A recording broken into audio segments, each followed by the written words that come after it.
switch camera angle ke Bani Mudlij, satu kabilah di mana ada seorang sosok nama dia Suraqah ibn Malik. Suraqah ibn Malik waktu duduk dekat kedai kopi kat kabilah dia tu, tengah breakfast pagi-pagi ke macam tu, orang datang bagi tahu, kau baca tak ni, tengok ni, berita latest. Apa? Bukan bantuan SARA masuk. Dia bagi tahu ni, tengok siapa dapat tangkap ni Muhammad ni 100 ekor unta. Dan ada orang lain pula datang bagi tahu, aku nampak macam ada 2 orang yang tengah ambil jalan pantai daripada Mekah pergi ke Jeddah dan naik ke Madinah. Suraqah ni profil dia adalah expert hunter dan penunggang kuda paling handal dalam kabilah tu. Kalau istilah ini dia adalah sharpshooter. Dia fikir, ni kalau aku dapat ni, dan dia rasa dia paling layak boleh dapat sebab skill yang dia ada. Dalam hadis ni disebut, dia bagi tahu dekat lelaki tu, aku rasa yang kau nampak tu bukan target tu orang lain. Sedangkan dia rasa dia tahu itulah target dia sebenarnya. So dia nak distract orang lain supaya dia boleh pergi dulu ke situ. Dia balik rumah senyap-senyap, buat macam orang tak perasan, ambil kuda dia, minta hamba dia bawa panah dan busur, dan dia keluar sambil menyeret panah dia sembunyi supaya orang tak nampak yang dia sedang refill dia punya machine gun. Nak pergi hunt. Dan dia ambil route keluar senyap-senyap dan dikejar Nabi SAW. Dia berjaya sampai nampak Nabi SAW. Dia dah boleh lock dah target tu. Dia dah lock dah target tu, dia pecut, dia tekan nose nak turbo tu. Tiba-tiba kuda dia kan rider yang paling handal. Tiba-tiba kuda dia tersembam jatuh. Dan dia terkejut. Aku bukan lesen P. Takkan selekoh ni pun tak boleh handle. So dia bangun, dia herdik kuda dia dan dia naik balik dan dia terus pacu balik nak kejar, dia jatuh sekali lagi.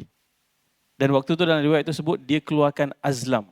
Bukan azlan, azlam. Azlam ni adalah cara orang Arab jahiliah, istilah hari ni nak check, patut teruskan ke tak teruskan. So dia macam main tikam, dia pusing. So anak panah tu ada, if'al la taf'al. Buat, jangan buat. So bila dia main tikam kompas dia tu, azlam dia jatuh dekat jangan buat. Dia kata, apa jangan buat pula? 100 ekor unta ni. Aku dah lock target ni, tak ada apa-apa kat sini, tak ada orang tahu ni. Sikit lagi, sebab dia kata dia dah mula boleh dengar Nabi baca Quran. Maksudnya dah dekat lah. Dan dalam hadis tu, Suraqah cerita, Nabi berjalan tenang, composed. Langsung tak nampak gelisah dan gementar, tapi Abu Bakar nampak gelisah dan gementar. Sekejap di depan, sekejap di kanan, sekejap di kiri, sebab dia tak tahu sharpshooter akan tembak daripada belah arah mana. Walaupun azlam dia tunjuk jangan pergi, dia kata, ini hari ni rosak ni kena, ni tak update lagi apps ni. Dia naik balik, dia kejar balik. Kali ketiga dia tersembam, kudanya itu kakinya terbenam sampai separuh kaki ke dalam tanah. Dan lihat peristiwa ni. Allah Subhanahu Wa Taala apabila kita meletakkan pergantungan paling tinggi kepada Allah dalam fasa paling susah, Nabi SAW berdepan dengan perjalanan ni ratusan kilometer, tak boleh 1 minit pun tak alert. High alert mission, energy consuming, sangat penat. Kita belum cerita Abu Bakar waktu di gunung tu, waktu dalam gua tu, dia tahan lubang kaki sampai kaki dia disengat oleh atau terkena bisa kalajengking. Dan dia berjalan dalam keadaan kaki dia yang bengkak dengan bisa tu. Dan dia yang paling banyak buat movement, gerak depan, gerak belakang untuk jaga Nabi SAW. Dan dia tak takut langsung tentang nyawa dia. Yang dia takut adalah Nabi SAW. Lalu Allah boleh switch konteks tu, orang yang berada dalam keadaan paling bahaya dikejar oleh orang yang paling expert. Kalau ada satu orang yang boleh tembak Nabi dengan tepat dan dapat hadiah tu, inilah calonnya, Suraqah ibn Malik. Tapi Allah boleh terbalikkan konteks tu kerana Allah pelihara kita. Suraqah panggil Nabi SAW, tunggu, berhenti. Aku takkan apa-apakan kalian, aku nak cakap sesuatu, berhenti. Kemudian Suraqah pergi, Nabi tunggu. Abu Bakar yang bercakap, Nabi tak bercakap dengan Suraqah. Abu Bakar tanya, kau nak apa? Dia kata, aku nak minta jaminan keselamatan. Baik. Siapa yang patutnya minta jaminan keselamatan sekarang ni? Orang yang tengah naik unta, lari daripada tanah kelahiran, ketakutan diburu untuk dibunuh. Seluruh jazirah Arab ni sedang cari mana Nabi ni. Orang yang berjaya sampai paling dekat dengan Nabi dengan senjata yang dia boleh angkat dan tembak je, dia kata, boleh tak bagi aku perlindungan? Aku tak tahu engkau siapa, sebab dia tak kenal pun Nabi SAW siapa. Maksudnya Nabi bawa mesej apa, dia tak pernah dengar pun. Tapi dia kata, aku boleh rasa ada sesuatu yang melindungi kau ni dan aku tak tahu apa benda dan aku rasa kau akan menang. Urusan kau ni nanti akan menang dan aku nak ada jaminan bahawa bukti aku pernah jumpa dengan kau dan kau bagi jaminan keselamatan kepada aku ketika nanti tentera kau masuk ke tempat aku boleh tunjuk. So Nabi SAW memberikan jaminan keselamatan kepada orang yang datang nak bunuh Nabi SAW. Sebagai riwayat sebut Amir ibn Fuhairah yang tuliskan dan riwayat-riwayat yang masyhur sebut Abu Bakar radhiyallahu anhu yang tuliskan jaminan bahawa Suraqah bin Malik bertemu Nabi SAW dalam perjalanan ni dan dia akan diberikan jaminan. Lepas tu ada dua benda berlaku. Yang pertama Nabi tanya, "Ma bika ya Suraqah? Apa pendapat engkau wahai Suraqah nanti ketika engkau dipakaikan gelang-gelang Raja Parsi?" Ini tengah lari daripada tanah kelahiran ni. Dekat Mekah pun tak dapat survive. Sebelum tu ada tragedi Taif. Kewafatan isteri. Nabi SAW sudah mengharungi pelbagai tragedi. Sekarang Nabi dalam keadaan paling kritikal. Nabi SAW bagi gambaran betapa tingginya tawakal dan keyakinan Nabi SAW kepada Allah SWT. Macam mana nanti ketika engkau akan pakai gelang-gelang Raja Parsi. Suraqah ni, dia fikir jap. Kisra, anak Hurmuz tu, yang kita selalu dengar selat Hurmuz kan? Semalam baru tanda tangan kan? Tak tahulah banyak kali tanda tangan ni.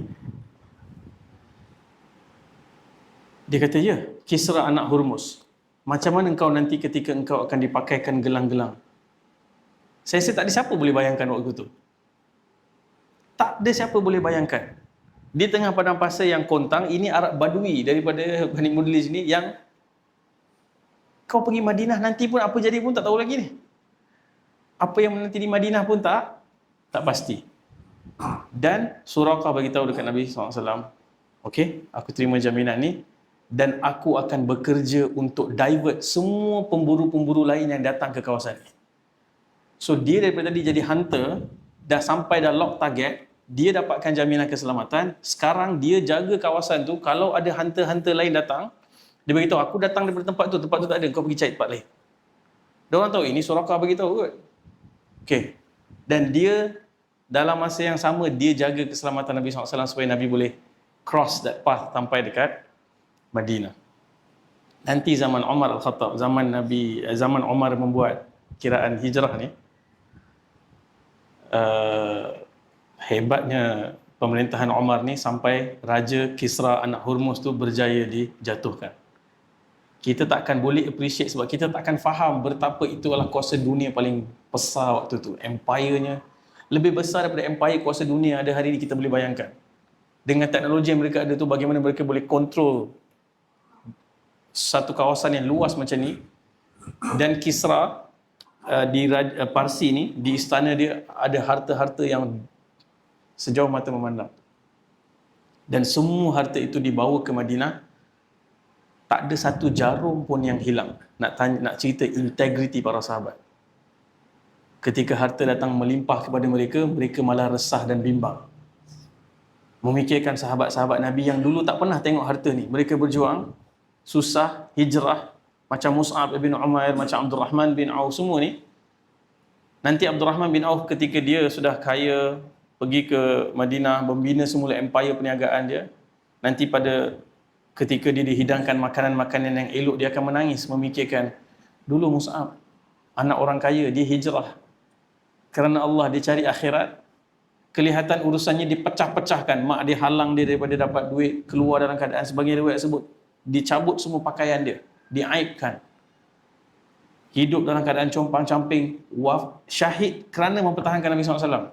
Syahid tu literally sebab nak elak Nabi kena bunuh. SAW. Dan dia mati ditebas tangan kanan, tangan kirinya sehingga tikaman lebih daripada 70 tikaman. Nak kafankan pun tak cukup kain. So sahabat jadi risau. Tapi Nabi SAW memberikan petunjuk-petunjuk ini waktu Nabi berada di fasa paling susah. Dan nanti Umar Al-Khattab, ketika semua harta-harta ni masuk ke Madinah, Umar akan panggil sahabat pergi bawa Suraqah bin Malik. Dan Suraqah bin Malik akan dibawa dan dia akan disuruh berdiri, angkat tangan, dan semua gelang-gelang Parsi ni akan, Raja Kisra ni akan dipakaikan di tangan dia. Dan para sahabat semua akan bertakbir. Allahu Akbar. Nabi bercakap, benar Nabi telah berkata benar. Dan ada riwayat sebut nanti dia akan dinaikkan di atas kuda dan diarak sepanjang kota Madinah sambil bertakbir. Macam kelab bola, menang, piala, bawa balik. Dia ada parade kan. Tapi yang mereka paradkan itu adalah janji Allah Subhanahu Wa Taala.